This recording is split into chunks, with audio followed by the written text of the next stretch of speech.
Hi everyone. Good morning. Um, my name is Samanta Alves. It's the third time I think I am doing a live for SSI on Sunday. So I think a few of you already know me and probably also know me from the Spiritual Center. So I'm a volunteer in the Spiritual Center of Ireland, and I work in the center for about 5 years now. For those who don't know me, I am Brazilian, but currently living in Dublin, here in Ireland. So I'm broadcasting from here for those who are who is here for the first time or is curious about where we are and who are we. Today we are going to talk about true happiness. I think it's really nice to talk about true happiness. But before we start, I just want to make sure everything is okay. So if you guys could just give me a thumbs up just to say that you can hear me and everything is okay. You can see me. I see a few good mornings. Good morning to you all. Just want to make sure the audio is good and everything is working. So just wait for a heads up here.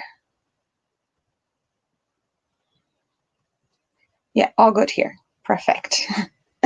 Great stuff. So, as I said, we are going to talk about true happiness. And the reason why we are going to talk about true happiness is because I think it's a, it is a fundamental desire as a human that we want to be happy. All of us want to be happy, and this is basically our goal in life.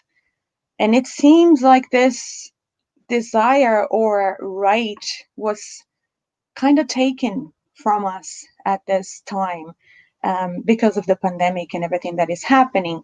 So it can feel like something was taken from us, and everything will never be again as it was before.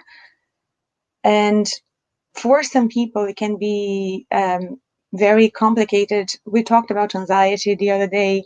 So there's a lot going on. And in terms of happiness, we feel like we are not as happy as before, even though sometimes not even before we were happy, but it gives us the impression that for some reason now it's worse than it was before. And we don't know if we're going to reestablish what we had. So the right to travel, the right to visit our family, all of those things, and even going to the shop, buying a few things. So I think it is important from a spiritism point of view to kind of understand what is happiness, and and how can we manage to be happy no matter what happens to us. So before we start, I just want to do our initial prayer. So if you guys could close your eyes, if you want to close your eyes, of course. Um, so please close your eyes if you want. Elevate your thoughts to Jesus, to God, to all our spiritual friends who are here with us, guiding us, helping us. Please, God, help us understand your lessons, your fundamental rules, your purpose for us. Help us in this morning to, to gain more knowledge, to open our hearts to what we really need to learn and to hear and to practice in life. Open our minds as well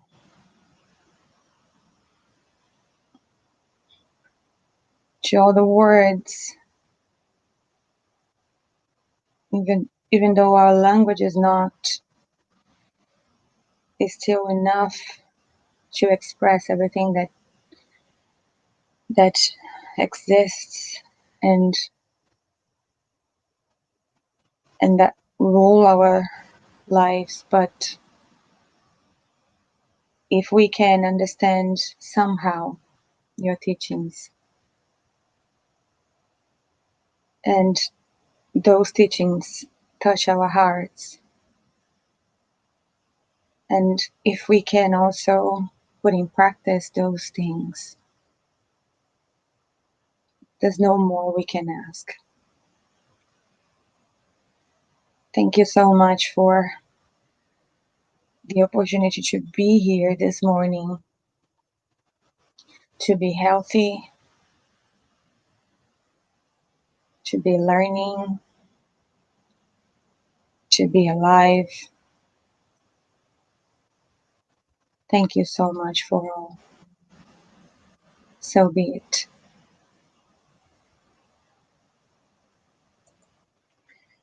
Okay, so I am going to share my screen.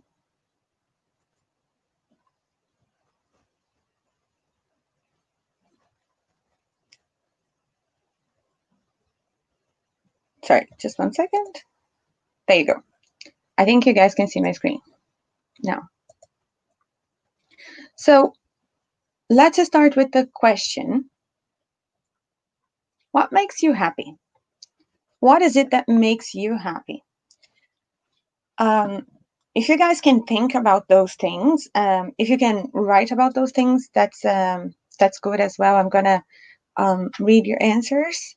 If you want to make a contribution to this conversation, but if you don't want to write it, just think about it. What makes you happy? And we can discuss a little bit more towards the end of this talk.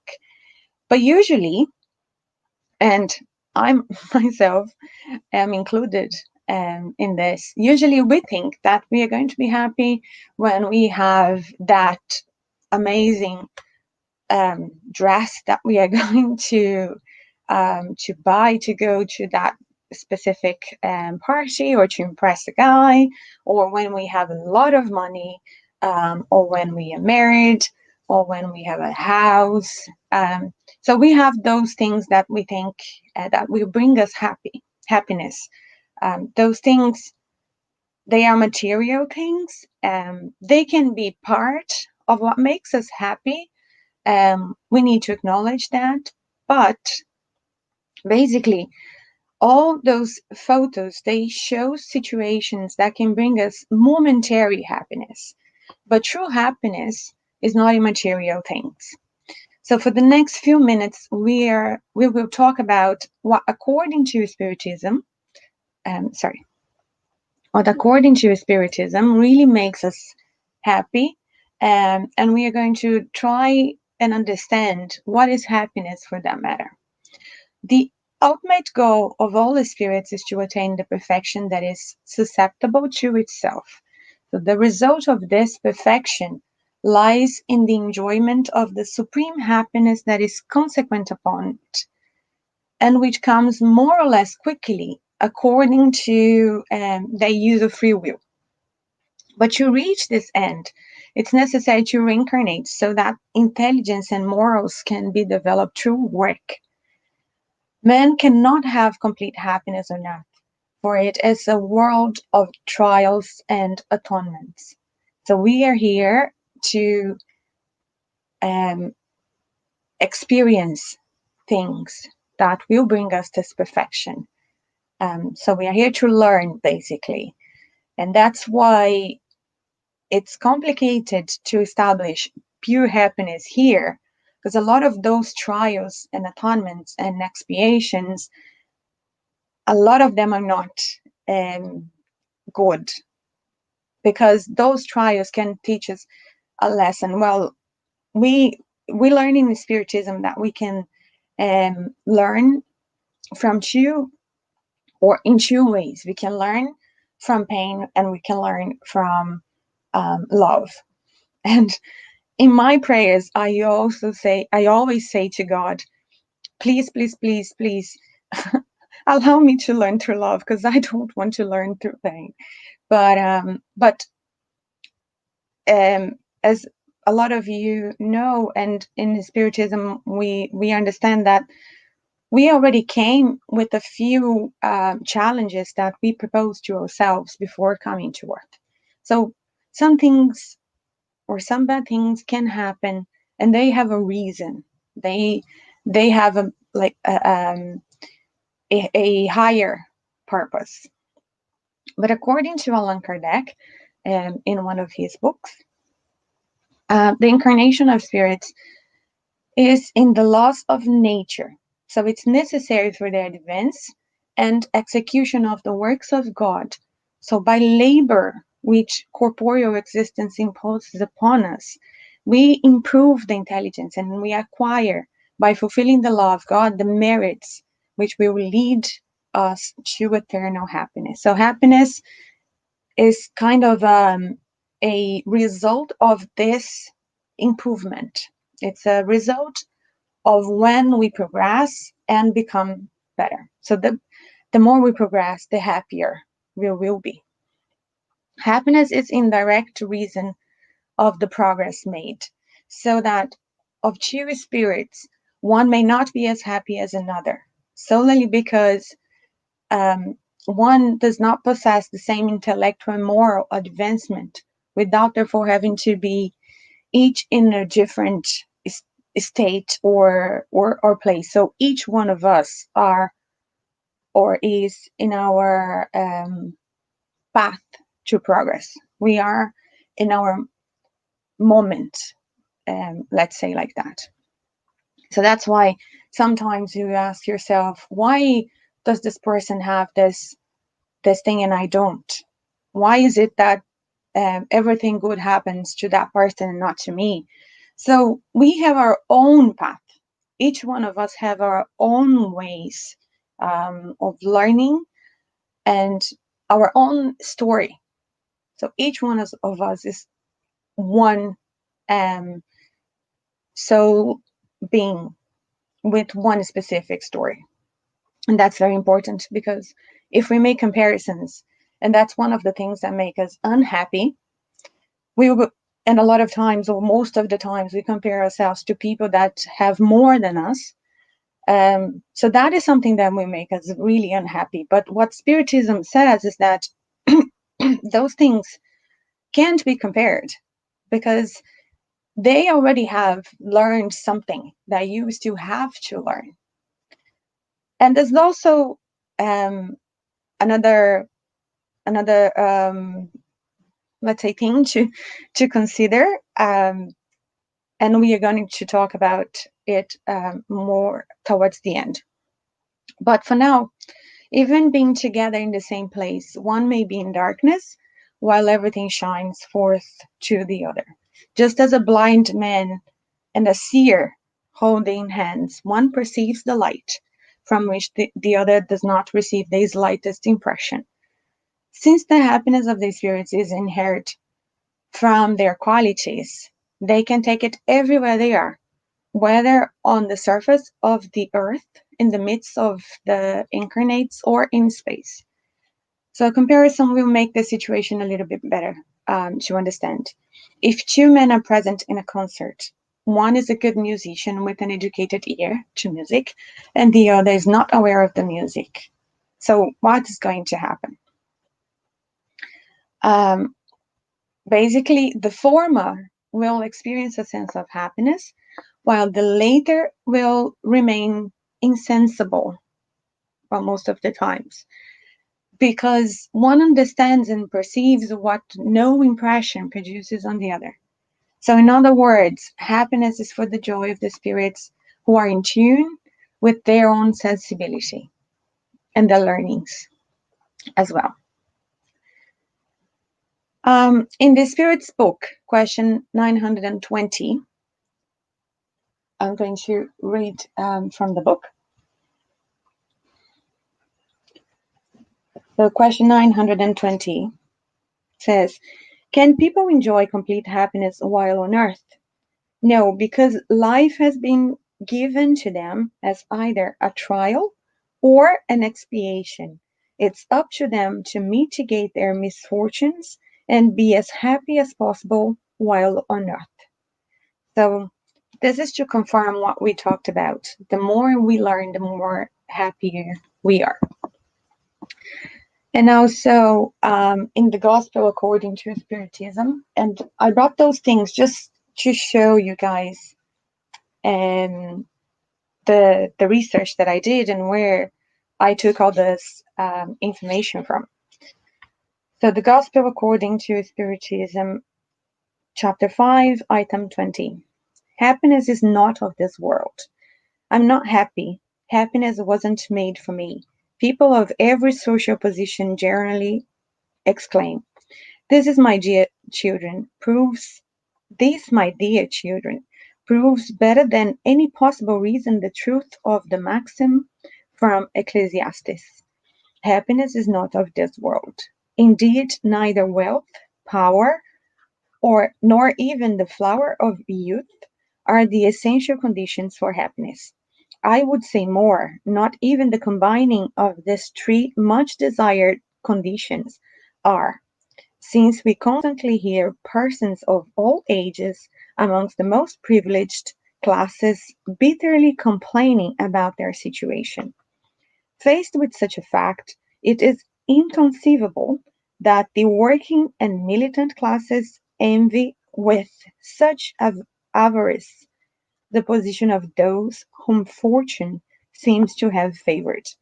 No matter what they may do in this world, all have their share of work and misery, their lot of suffering and disappointment, from which it's easy to draw the conclusion that the earth is a place of trial and expiation.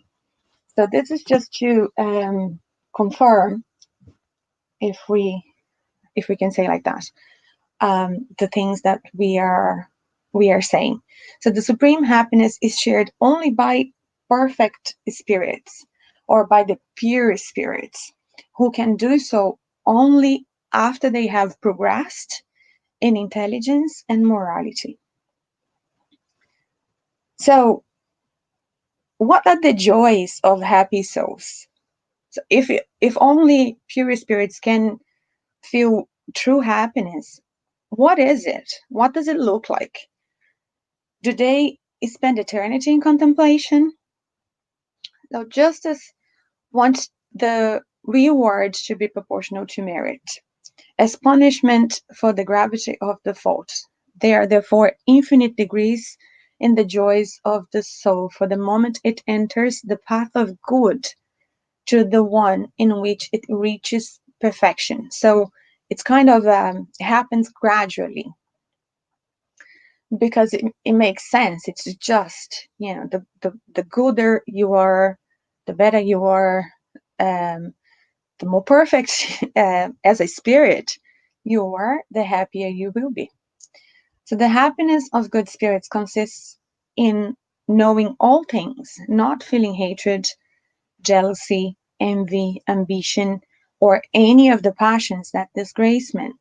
The love that unites them is, for good spirits, the source of supreme happiness, because they do not experience the needs, nor the sufferings, nor the anguish of material life. So, the stage of perpetual contemplation would be a monotonous happiness. It would be the happiness of the selfish, an endlessly useless existence. So, the spiritual life, on the other hand, is an incessant activity for the missions which the spirits receive from God, missions which are proportionate to their advancement, and by which their performance makes spirits happy because it provides them with occasions of being useful and doing good. So all of these missions that we have when we come here, that is basically what brings us happiness, um, as long as we fulfill them. So, in a way, can one conceive happiness on earth? If every spirit has with the notion, um, if every spirit has in themselves, let's say like that, the notion of happiness, it is a sign that it exists.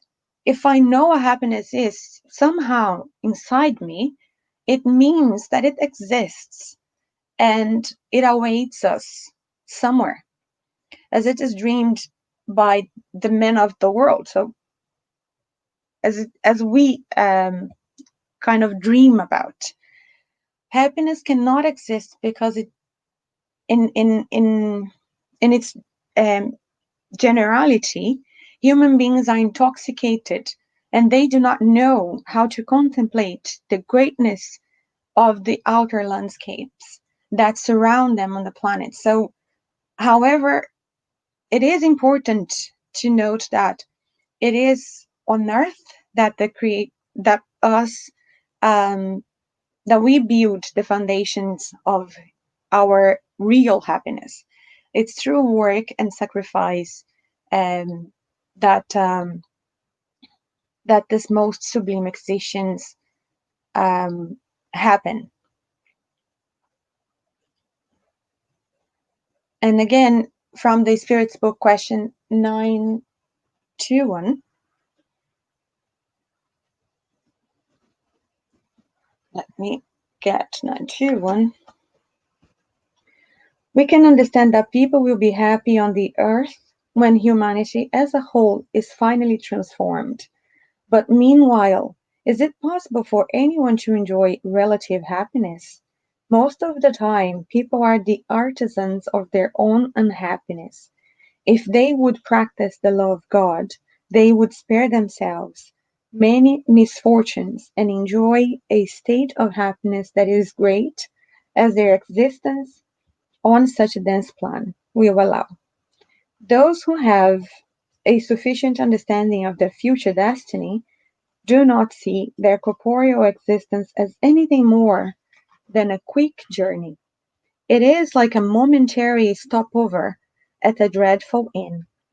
They easily console themselves regarding a few passing annoyances on a journey that will lead them to a better situation to the degree they have prepared themselves for it.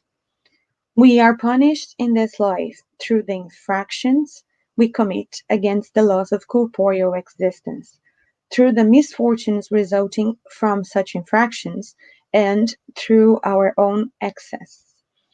If we were to trace what we call our earthly misfortunes back to the origin, we would see that most of them are the result of an early deviation from the straight and the true road, thereby entering on the wrong path.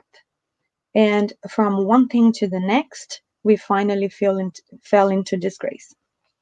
So basically, what this question is saying is that we are the owner of our happiness, so much so as the situation that we are facing now, we also kind of made it the way it is. And in the Gospel according to Spiritism, chapter 5, item 23, we also have something similar. Voluntary suffering. Human beings are constantly in search of the happiness that incessantly escapes them, for spotless happiness does not exist on the earth. Nevertheless, despite the vicissitudes that form an unavoidable procession in this life, they might at least enjoy relative happiness. However, they search for it in perishable things, subject to the same vicissitudes, that is, in material pleasures, instead of the pleasures of the soul, which are a foretaste of the imperishable pleasure of heaven. Instead of seeking peace of mind, the only real happiness in this world, they are avid for anything that can agitate and upset them. And oddly enough, they seem to create on purpose the torments that were up to them to avoid. So basically, happiness is our responsibility to acquire. It's in our hands. Material sufferings are sometimes independent of the will, so a few things can happen to me regardless of my desire for them to happen. But the wounded pride, the frustrated ambition, envy, jealousy, all passions in a world are tortures of the soul. For those who envy and jealousy attack, there is no calm, no rest. In front of him, like ghosts that do not give him a break and pursue him even in his sleep, the objects of his greed, of his hatred, of his spite arise. The jealous live in constant fever. Is this a desirable situation? In fact, with our passions, we voluntarily create tortures for ourselves, transforming our life in true hell. So, last ones that I'm going to read, just to confirm my theory, in the Spirit's book, question 922.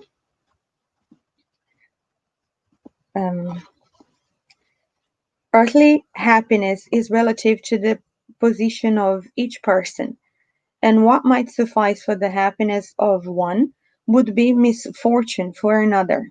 Is there nevertheless a common standard of happiness for all? For material existence, it is the possession of all that is necessary. For the moral life, it is a good conscience and faith in the future. So this kind of summarizes what we need to seek in order to be happy.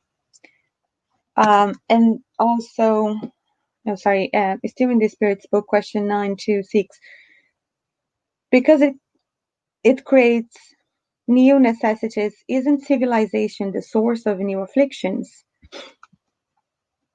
The misfortunes of this world result from the artificial needs you create for yourselves. People who know how to limit their desires, seeing without greed whatever might lie beyond their means, spare themselves many disappointments in this life. The wealthiest are really those who have the fewest needs. Um, yeah. So ordinarily, we are only unhappy because of the importance we attach to the things of this world. Vanity, ambition, and greediness makes us unhappy, like does the sorrows of a child who grieves for the loss of a toy, which summed up its supreme happiness. So a child would think that this toy is everything for them, and if they lose it, it's the end. But we know it's not. So if you put yourself out for the small, um, out of this small circle of material life, you raise your thoughts to the infinite, which is your destiny. Who sees happiness only in satisfaction of pride is actually unhappy, since it's not possible to satisfy them. Whereas who asks nothing of the superfluous is happy. As a civilized man, we rationalize and analyze our happiness or unhappiness. That's why it hurts us. But also, it is possible for us to reason about the means of obtaining consolation. This consolation we find in the Christian sentiment, which gives us the hope of a better future, and also in Spiritism that gives us the certainty of that future.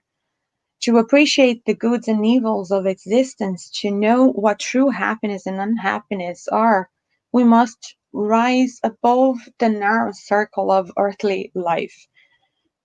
Knowledge of the future life, of the fate that awaits us, allows us to measure the consequences of our actions and their influence on our future. Faced from this point of view, unhappiness will no longer be the suffering, the loss, the privations, the misery. No, it will be all that, those things will be all that confuses us or hinders us, or our advance. Unhappiness for those who consider only the present may be poverty, sickness, disease. For the spirit that flies on high will be the passion for pleasure, pride, useless life, and guilty. You cannot judge a thing without seeing everything that is from it. And that is why no one will understand life unless they know the purpose or the loss. And in Spiritism, we talk a lot about those loss. So a man who strives to improve himself assures himself of happiness already in this life. In addition to the satisfaction he provides to his conscience, he frees himself from the material and moral miseries, which are the inevitable consequence of his imperfections. He will have calm because the vicissitudes will only lightly touch him. He will enjoy health because he will not spoil his body with excess. He will be rich because he is always rich who is content with what's necessary. He will have peace of mind because he will not experience fictitious needs, nor will be tormented by the thirst for honors and the superfluous, or by the fever of ambition, envy, and jealousy. Indulgent to the imperfections of others, less sufferings will he cause, which rather will inspire pity and not anger, avoiding anything that might harm his neighbor by words and deeds, seeking instead to do everything that can be useful and pleasing to others. No one will suffer with his contact.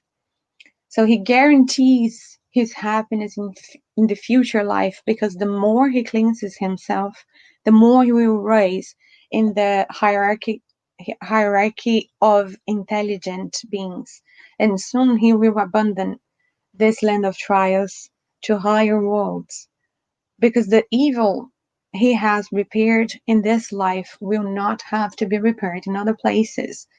For in correcting himself, he will find only friendly and sympathetic beings and will not be tormented by the ceaseless vision of those who have motives against him. So let some men live together, animated by these sentiments, and they will be as happy as our land can allow. So step by step, these feelings will achieve a whole person, a whole race, all humanity, and our globe will become one more among the worlds of good. So this is all from Allan Kardec and it's his literature. I took those concepts from different books from him and some books from Chic Xavier as well. So we ask, what is true happiness then? If this is not something of this world and we can enjoy relative happiness, what would be true happiness for us? So according to Spiritism, regarding the path to happiness, and even Chic Xavier said, if we could advise anyone on the solution of the problem of happiness, we would say that the work in our life must be constant, that we should rest only as a pause for the restoration of our own strengths and our energies, because working to serve, doing good, is really the real path of happiness, which is the legitimate happiness for each one of us. So we believe that the Creator has made us all rich without exception, because the authentic wealth we see comes from work, and we, in one way or another, can work and serve. As for happiness, we believe that it's born in the peace of the conscience, tranquil by the duty fulfilled and growth. In the intimate of each person, as the person seeks to make the happiness of others without asking happiness for itself. All the happiness of the Spirit comes from the happiness he gives to others. All his goods come from the good that he has without wanting anything back is spread. Um, and I like to hear some podcasts, as I said it before. I think I'm saying this too much now, but one of the podcasts that I listen to is from Tony Robinson, and he says, the secret of living is giving. So this is exactly what Spiritism teaches us. The more we give, the more we receive, but we shouldn't give wanting to receive. This is basically one of the laws of God as we believe it. So the more we do for others, the more we will receive, because that is the law. But we should do it regardless. We should do it regardless, because even if we don't receive back here, what we are doing is so good for us, for our soul, for our improvement, for our progress, that it for itself is what we should aim.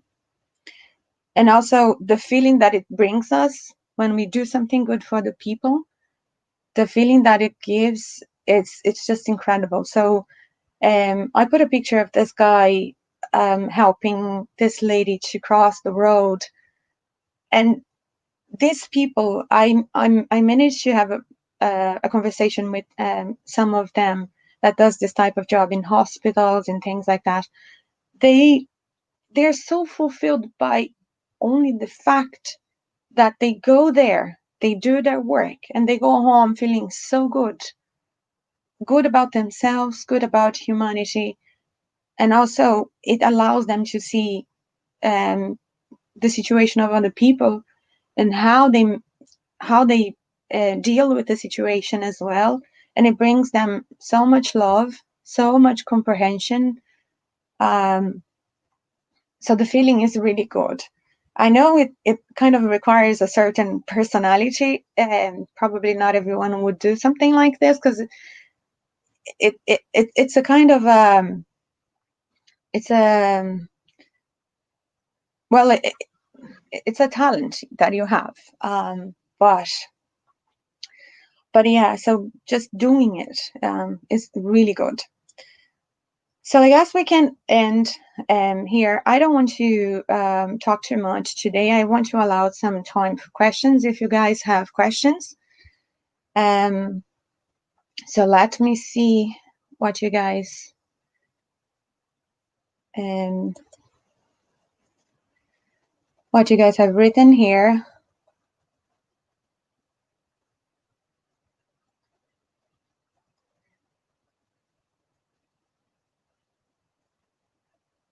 Okay, is it difficult to describe? But it's difficult to describe, but basically be able to do what please me. So that is happiness for Karina. Be able to do what please her.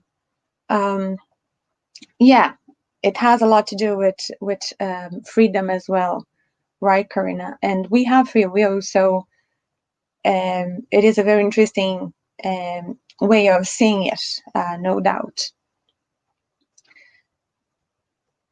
So Patricia said, very interesting topic. Great. I hope you guys were able to understand.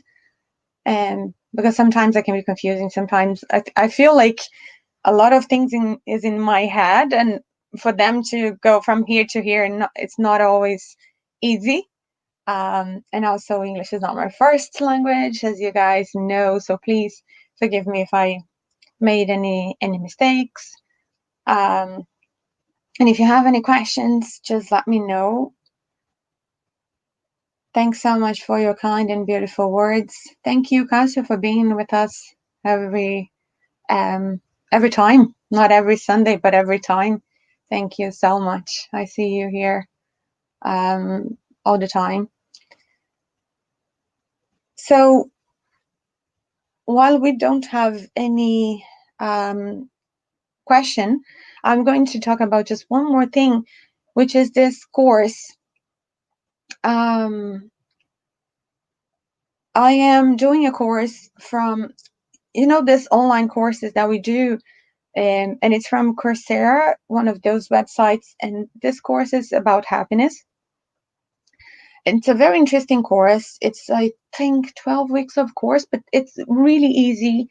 It's only, you need to watch a few videos, and those videos are like 5 minutes long. It's super interesting. This course is from the University of Yale in United States, which is a very good university. And this lecturer, she's a psychologist, and she brings a lot of science to it. And the most interesting thing, I think, about this course is that everything that they say, and it's proven by science, kind of interrelates to the way Spiritism sees happiness, and talk about happiness. So they also talk about they call annoying features of our mind, because it's that ability that our minds have to see in a marriage, or in buying a house, or having money, all of those things, or having good grades at school, all of those things, the ability that our mind has to kind of put a lot of meaning and happiness to those things, and how this is not really a reality, and how we react to things, because we think that those things will bring us more happiness that it actually brings. So it's proven scientifically, and this course shows all of that. So I'm going to put the link here at the end of the talk if you guys want to do the course. It's super, super, super, super interesting.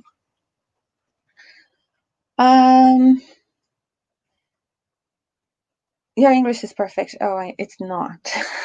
Thank you for these beautiful words. And yeah, so those are the words of Allan Kardec mainly.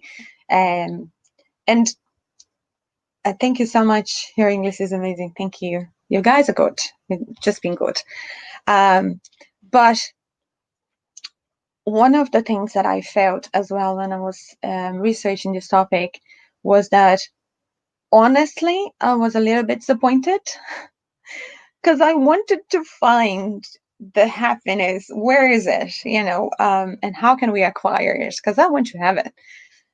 And when I saw in the questions that I just read to you guys from the Spirit's book, and also some parts in the Gospel According to Spiritism, when I saw that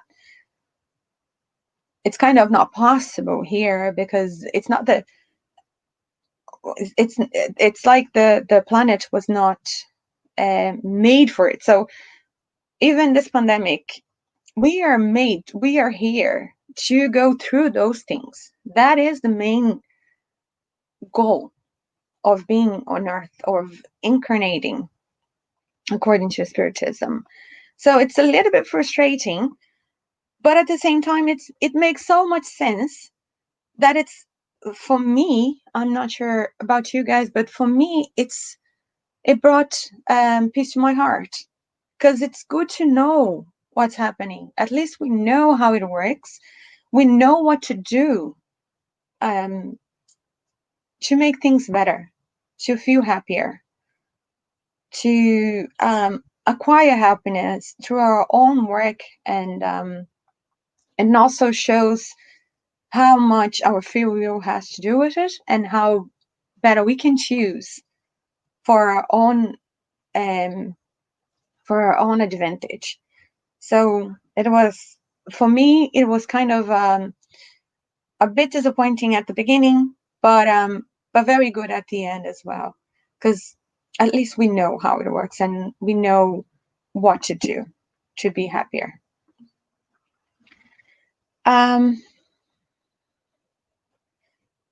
So I don't think there's any question. Maybe because you guys are too shy to ask, or maybe because it is a simple topic, I think, and all the questions from the books, they're very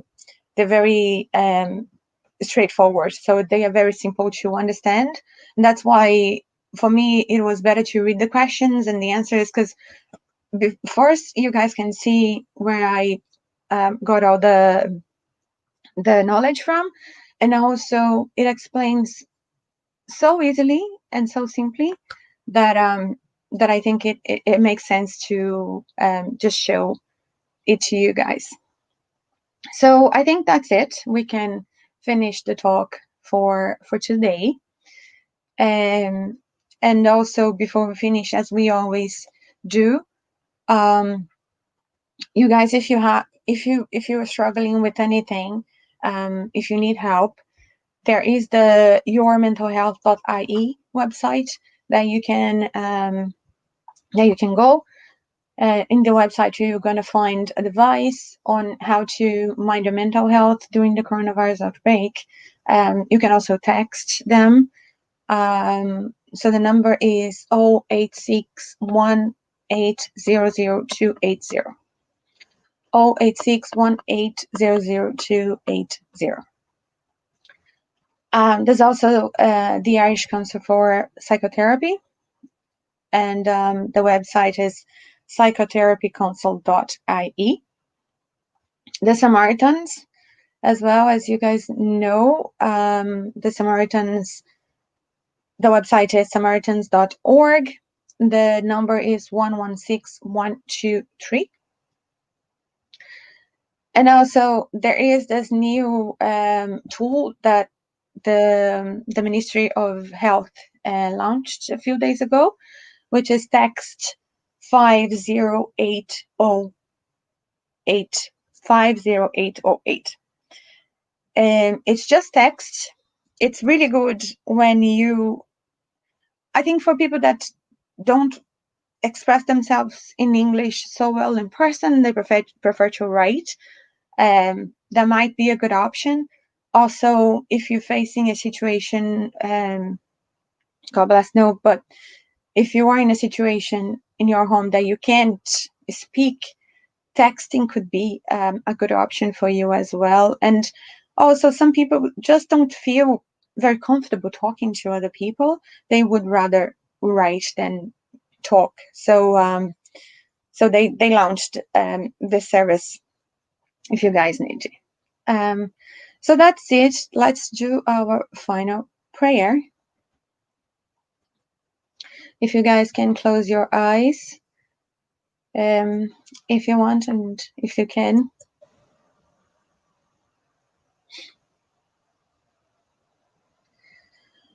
Dear God, thank you so much for everything that you taught us this morning. Thank you for all the knowledge that we acquire by studying Spiritism, by talking about Spiritism, by reading the books, by getting together as we did this morning as well. Thank you very much for being with us all the time, for showing us the path, for helping us when we are weak, for being strong when we need your help, for being with us no matter what, no matter when, no matter how, in our hearts, in our minds, for being with our families as well that are, for a lot of us, distant, geographically speaking, but with us, thanks to technology, present in our lives. But thanks for taking care of them, taking care of us, and being with us all the time. Thank you, spiritual friends, for all your guidance this morning, for helping us all the time. I know you have a lot of work, especially at this time. So we really, really appreciate all your help. So be it.